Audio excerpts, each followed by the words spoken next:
যে এলাকার মধ্যে উনি মনে করেন যে হাজার হাজার লোকের কাজ করছে, এমন এলাকার ভিতরে একটা ফেমাস একটা কবিরাজ। এখন বিস্তারিত কিছু কথা আমরা ওনার মুখ থেকে শুনবো। আসসালামু আলাইকুম। ওয়ালাইকুম আসসালাম ওয়া রাহমাতুল্লাহ। জি, ভালো আছেন আপনি? জি আলহামদুলিল্লাহ ভালো আছি, আপনারা ভালো আছেন? জি, আল্লাহর রহমতে ভালো আছি। আমরা দেখতেছি মনে করেন যে আমরা অনেক দূর থেকে আসছি, এমনকি দেখলাম আসার পরে এলাকার মধ্যে আপনার খুব সুনাম আছে। আপনি একটা মনে করেন যে আন্তর্জাতিক একটা কবিরাজ, অনেক জিনিসপত্র নিয়ে আপনি বসে আছেন। আপনি কি অলরেডি কোনো কাজে আছেন নাকি? হ্যাঁ ভাই, আমি অলরেডি একটা কাজে আছি। ওমান থেকে একজন ভাই আমারে ফোন দিয়ে বলছিল যে কপিলকে বাধ্য করতে হবে। জি, কপিলকে বাধ্য করা। কপিলকে বাধ্য করার জন্য একটা কাজে বসছি আমি। তো এই কাজটা কি আমরা দেখতে পারবো? ভাই দেখা তো বড় কথা না, বিষয় হয়েছে কাজটা দেখবেন। আমি তো আর আগে কখনো কাউকে দেখাইনি। জি, কেননা দেখাইলে তো অনেকেই মনে করেন ভয় পায়।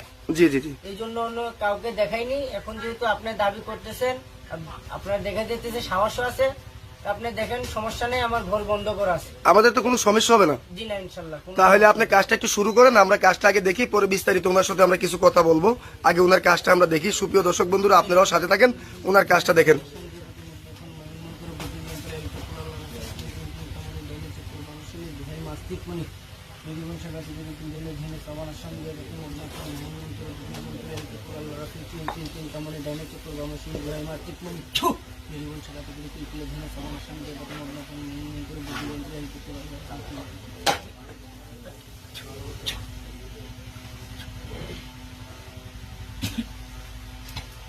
জি, আলী ভাই, আপনি কি কাজটা পুরো মতো কমপ্লিট করে ফেললেন? জি ইনশাল্লাহ ভাই, পুরো মতো কমপ্লিট হয়ে গেছে কাজটা। তো এই কাজটা কত ঘন্টার ভিতরে হয়ে যাবে? এটা 24 থেকে 72 ঘন্টার ভিতরে ইনশাল্লাহ কমপ্লিট হয়ে যাবে। 24 থেকে 72 ঘন্টার ভিতরে আপনার এই কাজটা হয়ে যাবে। আপনি কি কি ধরনের কাজ করেন, যদি দর্শকের উদ্দেশ্যে একটু জুড়ে বলতেন?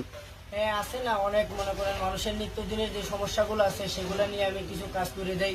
যেমন ধরেন ভাই ভাই শত্রু, জায়গা জমি নিয়ে ঝামেলা, প্রেম ভালোবাসা ব্যর্থতা,